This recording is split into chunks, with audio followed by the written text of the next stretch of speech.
Hello, আসসালামু আলাইকুম। আনান village life and ব্লগে আপনাদের সবাইকে স্বাগতম। আজকে তৈরি করে দেখাবো নরসিংদীর একটি বিখ্যাত খাবার শুটকির বড়া, চেপা শুটকির বড়া।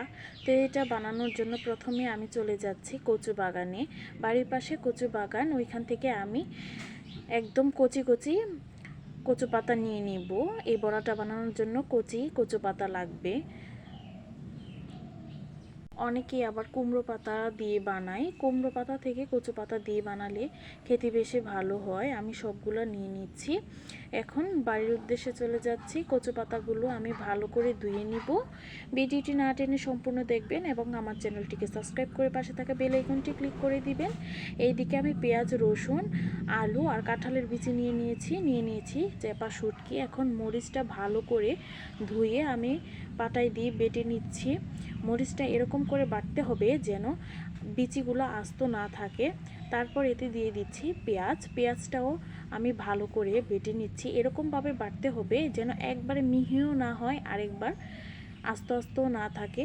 এখন দিয়ে দিব রসুন, আলু আর কাঁঠালের বিচি দিয়ে আমি এগুলো একদম মিহি করে বাটতে হবে, পেঁয়াজের মতো না। এগুলো ভালো করে মিহি করে বাটতে হবে। এই বড়াটা বানিয়ে একবার বাসায় খেয়ে দেখবেন কতটা খেতে দুর্দান্ত হয়। এখন শুটকিগুলো ধুয়ে এতে দিয়ে দিয়েছি পরিমাণ মতো লবণ। এখন শুটকিটা ভালো করে মিহি করে বেটে নিব। এখন সব উপকরণগুলো আরেকবার একসাথে বেটে নিয়ে ভালো করে মিশিয়ে একটা বাটিতে উঠিয়ে নিব। এখন মূল উপকরণে এখন আগে থেকে একটা কড়া বসিয়ে রেখেছিলাম, তেলটা গরম করে দিয়ে দিব শুটকির পেস্ট দিয়ে ভালো করে এটা ভেজে নিব। দিয়ে দিয়েছি পরিমাণ মতো হলুদ দিয়ে এটা কন্টিনিউ নাড়তে হবে। এখন পেস্টের কালারটা লাল লাল অবস্থায় আছে। যখন ভাজা হয়ে যাবে তখন কালচা কালচা ধরনের হয়ে যাবে। আপনারা ভাজলে এর ডিফারেন্টটা বুঝবেন, কড়া থেকে তেল ছেড়ে দিবে।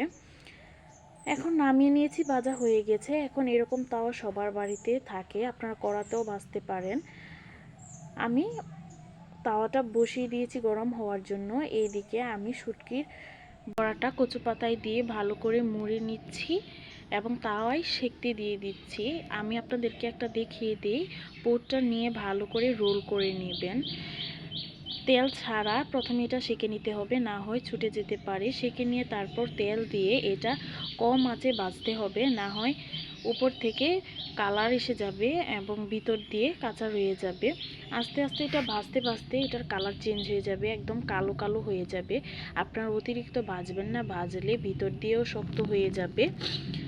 আস্তে আস্তে ভাজা হয়ে যাচ্ছে এবং কালার চেঞ্জ হয়ে যাচ্ছে। আমার ভাজা শেষ। এখন আমি একটা একটা করে একটা প্লেটের মধ্যে নামিয়ে নিচ্ছি। আপনারা প্লিজ বাসায় একবার ট্রাই করে দেখবেন, খেতে দুর্দান্ত স্বাদের হয়। ভিডিওটি দেখার জন্য সবাইকে ধন্যবাদ।